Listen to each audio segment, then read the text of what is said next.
I've reviewed and rewritten over 1,000 resumes. I've seen what gets people hired at amazing Fortune 500 companies. I've seen what gets filtered out by the ATS system. And I've seen the small, boring fixes that completely changed the game for senior professionals who have been stuck in the application process in a black hole for months. So in this video, I'm going to be breaking down the exact mistakes I keep seeing on resumes and why they are costing you interviews and offers, and what you need to do instead to actually get the callbacks that you're looking for.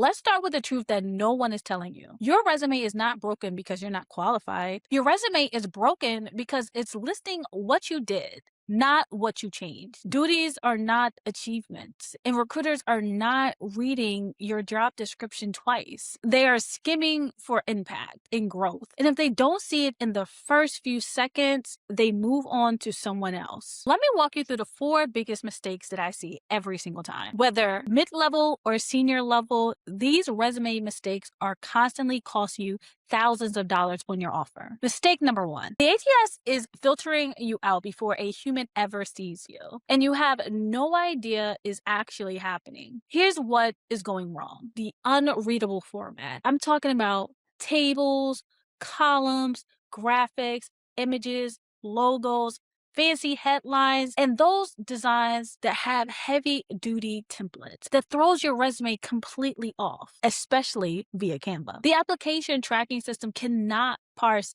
any of that, and it sees it as a complete mess. It cannot pull your work history into the system, and that's a major problem. You wrote your resume once, 2, or even 3 years ago, and you've been sending out that same version time after time. Every single job gets that same resume that's not building you impact. The ATS is scanning for specific languages pulled directly from the job description, and if your resume does not speak that language, you do not get passed to the scan, which means you don't get an interview. It doesn't matter how qualified you may be for the job. These mistakes may seem small, but they add up. Saving your resume as the wrong format, or naming the file resume final draft number 2 updated, using a weird file extension that the system cannot read at all. These tiny details cost you the scan before you ever get a chance to be read. Mistake number 2. Your resume is too old for the role that you want. This is a huge mistake. Your resume still reflects where you have been, not where you're trying to go. It's telling the story of the manager you once were back in 2017 and the impact of an individual contributor that no longer exists. This work is highlighting your past and not your future. And this is not a writing problem. This is a positioning problem. And it's one of the main reasons that senior professionals stall out for months without promotion or progression or team growth. No director is going to hire you as a VP if your resume still reads like a senior manager. No C-suite is going to interview you for a VP seat if your resume is still anchored in the tactical, in-weeds work. Your resume has to match the level that you are targeting,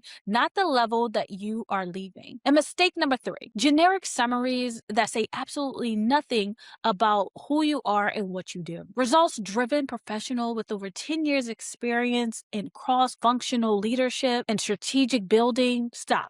That literally could belong to anyone. Literally anyone. And if it could belong to anyone, it belongs to no one. And recruiters read that line and scroll right past it. Hiring managers read it and forget about your name before they even finish the rest of the bullet. Your summary is the most impactful, expensive real estate on your entire resume. And most people are wasting time putting in the wrong filler keywords that mean absolutely nothing. Mistake number 4, you're leading with activity instead of impact. Every bullet on your resume starts with responsible for, or managing, or oversaw, or duty words. Those are job description words. They tell the recruiter what you were assigned to do, not what you actually did or actually accomplished. And the truth is, the recruiter already assumes you do your job. That's required. They're not impressed. In fact, they're looking for ideas and critical thinking around what have you done outside. They want to know what team delivered the most with your impact of growth and if you were leading it.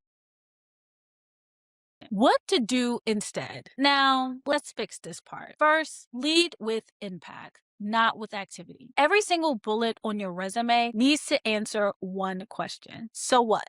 Here's what it actually looks like in practice. Before, manage vendor contracts. Remember, this is duty. That tells me absolutely nothing. I have no idea if you're a good fit or a bad fit for this role, or if you're just existing using this bullet point. After sounds like renegotiated 12 vendor contracts and cut costs by $400,000 in one fiscal year. Now I see the impact. Now I see a leader. Now I want to actually interview you. Here's another one. Before, led team of direct reports. After, build and led a team of 14 across 3 regions, reducing turnover by 32% in 18 months and delivering $2.1 million in operational savings. You see the difference? Task-based language keeps you invisible. Outcome-based language gets you hired. Every single bullet point needs a number, a percentage, a value point, a dollar amount, or a concrete result. If you cannot quantify it, reframe it until you can. Second, tailor every resume for the role.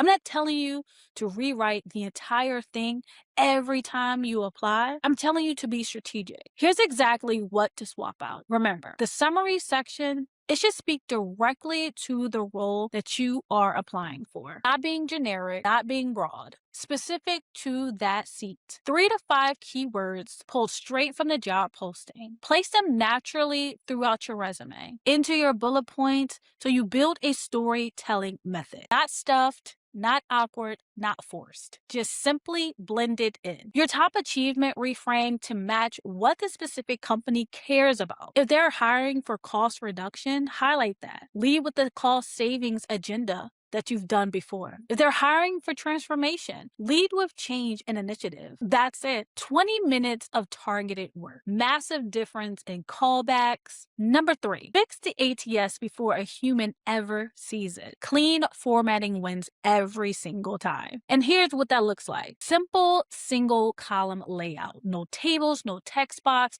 no sidebars, no graphics trying to make your resume look cute. Standard section headers. Experience only, okay? Listed in this order. Experience, education, skills. That's what the ATS is scanning for. Don't get creative with my journey or career highlights as headers. That system does not know what to do with that. Save and send as a PDF unless the posting specifically asks for a Word document. PDFs preserve your formatting and parse cleanly in the modern ATS system. Name the file professionally. First name, last name, Word, resume only. That's it. Fourth, your resume summary basically is your pitch, not your biography. 3 sentences max. That's all that you need. Here's the formula again. Sentence 1, who you are and what you do at the level you are targeting, not where you have been, where you're actually going. Sentence number 2, the result you are known for. What makes you different? The thing that sets you apart from your competition, from every other qualified candidate that could be applying for that same exact role. Sentence number 3, what are you looking for next? 3 sentences. Sharp, specific, done. That's it. No buzzwords, no dynamic results-driven passion, professional only. Just clarity and confidence. Here's the thing. You're not getting ignored because you're not qualified. You're getting ignored because you're not positioning yourself correctly. And it starts with your resume. Remember, your resume is simply you on paper, highlighting wins in academics and showing your value in a way the market can actually see. This is the real problem. And now you know how to fix it. But here's what you need to understand. A strong resume is just the starting point. It opens up the door for you and it gets you on the radar. It gets you to call back. The next step is knowing how to turn that callback into a 100K offer. Because getting the interview and closing the offer are 2 completely different games. And most senior professionals are losing the plot when it comes to the second one without even realizing it. I already made a video on exactly this. So go watch it now, and I'll see you in the next video.